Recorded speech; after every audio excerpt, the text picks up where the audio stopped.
അസ്സലാമു അലൈക്കും വറഹ്മത്തുള്ളാഹി. ഇസ്ലാം മത വിശ്വാസികൾക്ക് വലിയ സന്തോഷമുള്ള സുദിനമായിരുന്നു ഇന്നലെ.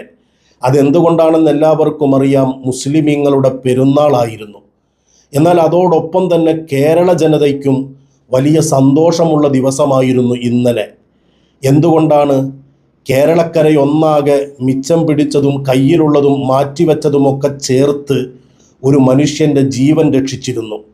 34 കോടി രൂപ അതവർ സമാഹരിച്ച് ആ മനുഷ്യൻ്റെ ജീവൻ രക്ഷിക്കാൻ വേണ്ടി കൊടുത്തു. അങ്ങനെ ആ മനുഷ്യൻ ഇന്നലെ നാട്ടിലെത്തി. സ്വന്തം മാതാവിനെ കണ്ടു.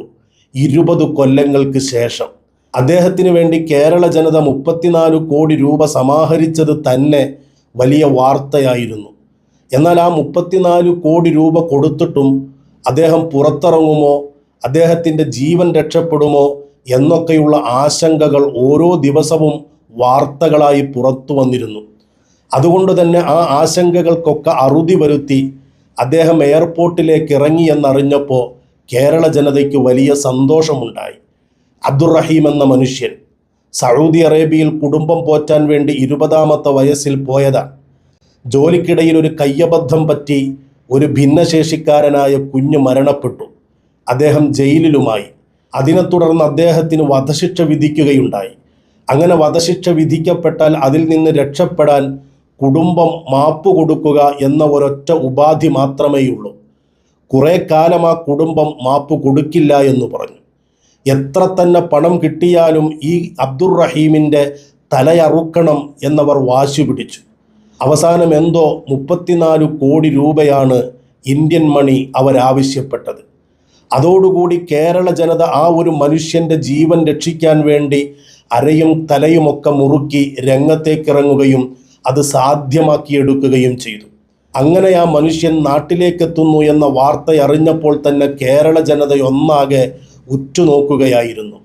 എയർപോർട്ടിൽ ധാരാളം ആളുകൾ അബ്ദുറഹീമിനെ സ്വീകരിക്കാനെത്തി. എന്തിനധികം സ്വന്തം ഉമ്മയെ കാണുന്ന ആ ഒരു നിമിഷം പോലും നമ്മളൊക്കെ വലിയ സന്തോഷത്തോടെയും അഭിമാനത്തോടെയുമാണ് നോക്കിക്കണ്ടത്. പക്ഷേ സന്തോഷമില്ലാത്ത കുറച്ച് മലയാളികൾ നമ്മുടെ നാട്ടിലുണ്ട് എന്നതൊരു വസ്തുതയാണ്. വർഗീയത മാത്രം ഊണിലും ഉറക്കിലും പറയുകയും ചിന്തിക്കുകയും ചെയ്യുന്ന ഒരു പറ്റം മനുഷ്യക്കൂട്ടം. അവരെ മനുഷ്യർ എന്ന് വിളിക്കാൻ പറ്റുമോ എന്നൊന്നും എനിക്കറിയില്ല. ഏതായാലും അവരുടെ കൂട്ടത്തിൽ നമ്മൾ ആദ്യം ഓർക്കുന്ന ഒരു പേര് ശശികല ടീച്ചർ എന്നൊക്കെ വിളിക്കപ്പെടുന്ന ഒരാളെക്കുറിച്ചാണ്.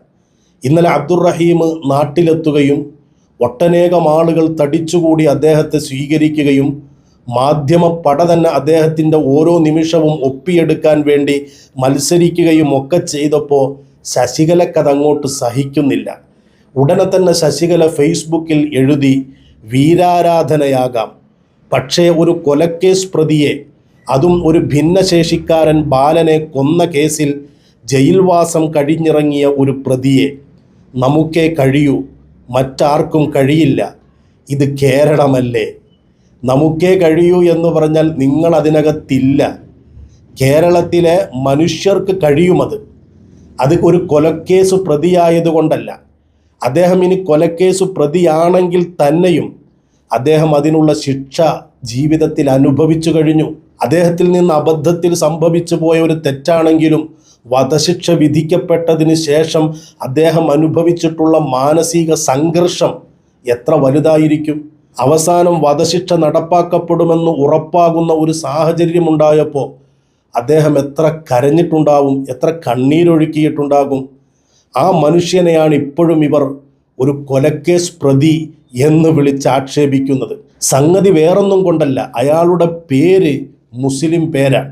നിമിഷപ്രിയ എന്ന് പറയുന്ന ഒരു സഹോദരി ഇപ്പോഴും യമനിലെ ജയിലിലുണ്ട്. അബ്ദുറഹീമിന് വേണ്ടി 34 കോടി രൂപ സമാഹരിച്ചപ്പോൾ ഇവരെ പോലെയുള്ള ആളുകൾ ചോദിച്ചത് നിമിഷപ്രിയയെ എന്തുകൊണ്ട് സഹായിക്കുന്നില്ല എന്നാണ്. ഉത്തരം ലളിതമായിരുന്നു അന്നും ഇന്നും. നിമിഷപ്രിയ കൊന്ന് കഷ്ണങ്ങളാക്കി വാട്ടർ ടാങ്കിൽ ഉപേക്ഷിച്ച തലാലിൻ്റെ കുടുംബം അവർക്ക് മാപ്പ് കൊടുക്കുകയാണെങ്കിൽ സംശയമൊന്നുമില്ല, കേരള ജനത അതെത്ര കോടിയാണെങ്കിലും കണ്ടെത്തിയിരിക്കും. കാരണം മതമല്ല ഇവിടെ പ്രശ്നം, ഒരു മനുഷ്യൻ്റെ ജീവനാണ്. പക്ഷേ ഇവർക്കൊക്കെ മതമാണ് പ്രശ്നം.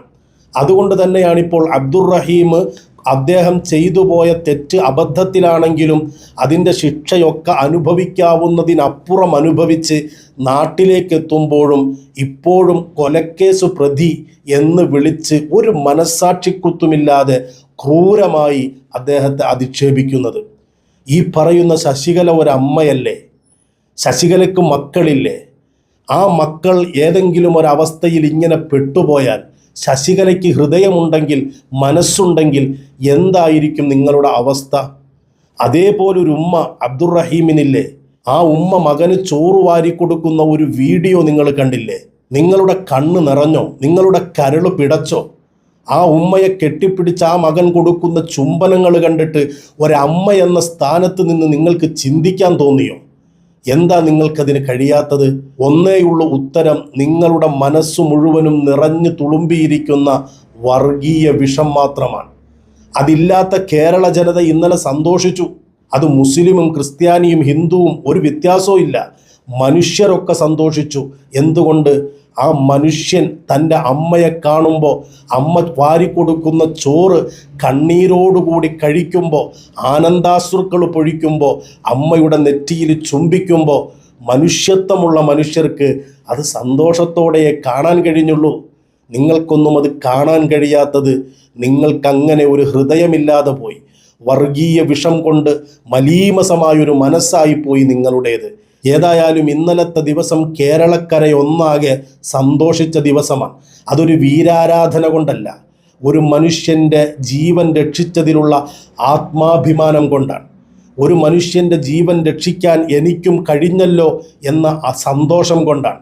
ആ സന്തോഷത്തിൻ്റെ പുറത്താണ് റഹീം വരുന്നതും വീട്ടിൽ നിൽക്കുന്നതും ഉമ്മയോടൊപ്പം ഇരിക്കുന്നതുമൊക്കെ കാഴ്ചക്കാരായി ഇങ്ങനെ നോക്കിക്കണ്ടതും അവരുടെ അഭിപ്രായങ്ങൾ സമൂഹ മാധ്യമങ്ങളിൽ പങ്കുവച്ചതും.